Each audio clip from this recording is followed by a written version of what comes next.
दोस्तों आदाब। विद सुहेल कैसर के साथ मैं हूं सुहेल। गुज़श्ता अय्याम के दौरान हमने तैमूर लंग के दिल्ली पर हमले की रुदात पर तफसील के साथ गुफ्तगू की थी, लेकिन ये दिल्ली शहर के उजड़ने की कोई आखिरी दास्तान नहीं थी। तैमूर लंग के हमले के बाद दिल्ली पर नादिर शाह के हमले की सूरत में एक और बहुत बड़ी तबाही आई थी, जब नादिर शाह ने 1739 में दिल्ली पर हमला करके यहाँ न सिर्फ बड़े पैमाने पर कत्लेआम किया, बल्कि यहाँ से तख्त ताउस और कोह-ए-नूर हीरा भी अपने साथ ले गया था। ये जिक्र है 20 मार्च 1739 का। दिल्ली के शहरी घरों के अंदर महसूर थे और ईरान के कज़लबाज सिपाही शहर के अजीम किला नुमा महल के बाहर दोनों तरफ कतारें बनाए खड़े थे। 20,000 घुड़सवारों और पिछले माह 24 फरवरी को करनाल की जंग में कब्जे में लिए गए 100 हाथियों पर सवार अंग बरदारों का एक और जुलूस भी पीछे चला आ रहा था, जो महल पहुंचने पर अपने कायद की क़यादत में घोड़ों से उतरकर महल में दाखिल हो जाता है।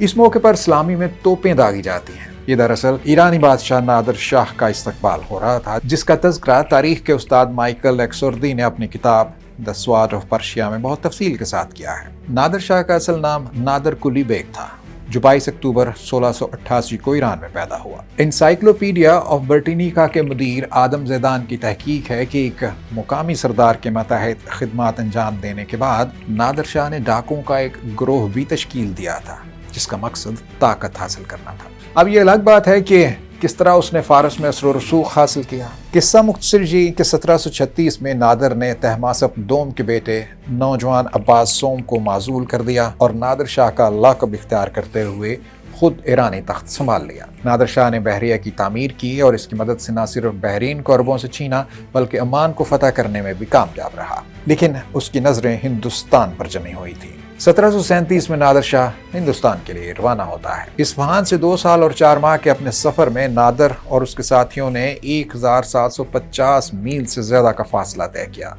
और रास्ते में मौजूद अफगानिस्तान का बेशतर हिस्सा भी फतह कर लिया। दर्रा खैबर के रास्ते वो बरसीर की हदूद में दाखिल होता है और फिर पेशावर और लाहौर को फतह करते हुए करनाल के मुकाम तक पहुंच जाता है, जो दिल्ली से सिर्फ 17 मील दूर शुमाल में था। एक तरफ दिल्ली पर नई अफ्ताब टूट पड़ने को थी और दूसरी तरफ मुगल शहनशाह मोहम्मद शाह रंगीला अपने ही मुशागल में मशगूल था। नतीजा ये निकला कि नादिर शाह ईरान से करनाल पहुंच गया, लेकिन मोहम्मद शाह की पूरी फौज 70 मील दूर करनाल तक भी न पहुंच सकी और मुगल तोपखाने के पहुंचने से पहले ही लड़ाई शुरू हो गई। लड़ाई का नतीजा जल्द ही सामने नजर आने लगा था कि नादिर के तोपखाने ने हजारों हिंदुस्तानी फौजी भून डाले, लेकिन ईरानी फौज की गिनती के चंद सिपाही हलाक हुए थे। 24 फरवरी को करनाल की जंग जीत कर नादिर शाह मार्च 1739 में फातहाना अंदाज में दिल्ली में दाखिल होता है और उसने वहां 2 माह तक कयाम किया। 1739 में मुस्लिम दुनिया की 3 अजीम सल्तनतों उस्मानी, फारस और मुगल में से मुगल सल्तनत सबसे ज्यादा अमीर थी। इसीलिए बेशुमार बैरूनी हमला आवरों की नजरें हमेशा दिल्ली पर जमी रहती थी और ये वही वक्त था जब दिल्ली दुनिया के अजीम तरीन दारुल हुकूमतों में से एक शुमार होता था।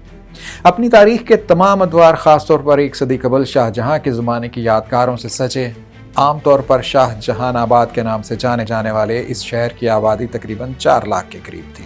मौरखीन लिखते हैं कि जब नादिर शाह दिल्ली के किला नुमा महल यानी लाल किला पहुंचा तो मुगल शहनशाह मोहम्मद शाह रंगीला ने उसका इस्तकबाल किया और नादिर शाह को कीमती तोहफे दिए। इमारत का मरकज़ इसराफ तख्त ताउस था। कुर्सी की तरह ये तख्त तकरीबन 6 फुट लंबा और 4 फुट चौड़ा सोने के 4 पायों पर खड़ा था। हर सतह पर जवाहरात जड़े थे, कुछ बहुत बड़े, कुछ कबूतर के अंडों के बराबर। 12 स्तूनों ने जेवरात की छत को थाम रखा था। हर स्तून पर जवाहरात से जड़े 2 मोर थे और हर मोर के दरमियान हीरे, ज़मुर्द, याकूत और मोतियों से ढका हुआ एक दरख्त था। तख्त ताउस के साथ कोह-ए-नूर हीरे का जिक्र न करना भी ज्यादती की बात है। बहुत बड़ा कोह-ए-नूर हीरा तख्त के आगे याकूत और ज़मुर्द से घिरा हुआ था। अपनी असल शक्ल में हीरे का वजन 191 मैट्रिक कैरेट से ज्यादा था।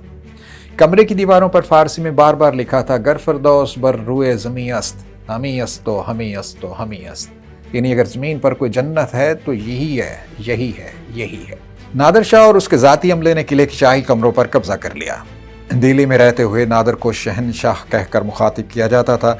जुमे के खुतबे में नादिर शाह के नाम का खुतबा पढ़ा जाता था। इसी दौरान नादिर शाह ने सादत खान को दिल्ली के शहरियों से खराज वसूल करने का काम सौंपा, जो अपनी वफादारियां तब्दील करके नादिर शाह से जा मिला था। इसी दौरान एक मौके पर नादिर शाह ने सख्ती और हकारत से सादत खान से पूछा कि उन्होंने अभी तक खराज वसूल करना शुरू क्यों नहीं किया। सादत खान ने इसे अपनी बेइज्जती समझा और मायूसी में जहर खाकर खुदकुशी कर ली। एक तरफ ये सब कुछ चल रहा था तो दूसरी तरफ नादिर शाह के कुछ सिपाही दिल्ली के पहाड़गंज के इलाके के इनाज खानों में मकई की कीमत मुकर्रर करने के लिए गए। मुकर्रर करदा कम कीमत पर नाखुश मकई के कुछ ताजरों ने शाम के वक्त एक हजूम इकट्ठा किया और मुश्तिल हजूम ने सिपाहियों को मार डाला। फिर शहर में निकल गए। फारसी सिपाही गलियों और बाजारों में एक एक दो दो की टुकड़ियों में घूम रहे थे। हिंदुस्तानी उन पर चढ़ दौड़े और उन्हें मार डाला। यही वाकया एक मरतबा फिर दिल्ली की बर्बादी का बाइस बन गया। इत्तला मिलने पर नादर शाह ने 1000 फौजियों को नज़्म ज़ब्त की बहाली के लिए भेजा, लेकिन उन्हें खबरदार किया कि किसी ऐसे शख्स को न मारना जो बराह रास्त फसादात में मुलव्वस ना हो। सिपाहियों ने बादशाह के हुक्म की तामील की, लेकिन फसादियों ने फारसियों पर तीर बरसाना शुरू कर दिए। 22 मार्च की सुबह नादर शाह अपने घोड़े पर सवार सुनहरी मस्जिद की तरफ रवाना होता है। इसी दौरान एक तीर चला और उसके साथ मौजूद एक अफसर की मौत हो गई। तब नादर शाह ने मस्जिद की छत पर जाकर हुक्म जारी कर दिया कि जहां उसका कोई सिपाही मारा गया हो वहां किसी को भी जिंदा न छोड़ा जाए, और फिर अपनी तलवार खींचकर कत्लेआम का इशारा दे दिया। पहाड़गंज में हंगामा बर्पा करने वाले मुश्तबा अफराद को जमुना किनारे गिरफ्तार करके ले जाया गया और उनके सर कलम कर दिए गए। फौजियों ने जाते जाते घरों को लूटा और आग लगा दी, और कुछ लोग इसी आग में जलकर मर गए, जिनमें खवातीन और बच्चों की भी बड़ी तादाद शामिल थी। बेशुमार मर्दों ने खुदकुशी कर ली, लेकिन खुदकुशी करने से पहले अपने अहले खाना को कत्ल किया, और औरतों ने फारसियों से बचने के लिए कुओं में छलांगे लगा दी। कत्लेआम अगले रोज तक जारी रहा। गलियों में लाशों के ढेर लग गए। आखिरकार मोहम्मद शाह रंगीला ने निज़ामुल मुल्क को कत्लेआम रोकने की दरख्वास्त के साथ नादर शाह के पास भेजा। दोपहर को नादर ने जान बख्शी का हुक्म जारी कर दिया।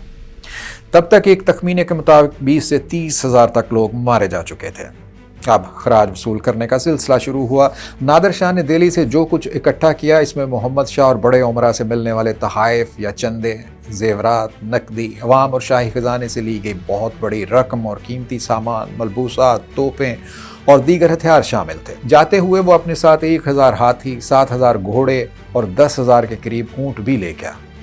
मौरख जेम्स फ्रेजर के हिसाब से नादर शाह की लूटी गई कुल दौलत तकरीबन 8 करोड़ 55 लाख पाउंड की मालियत के बराबर थी। इन खजानों में सबसे नुमाया तख्त ताउस और कोहिनूर हीरा थे।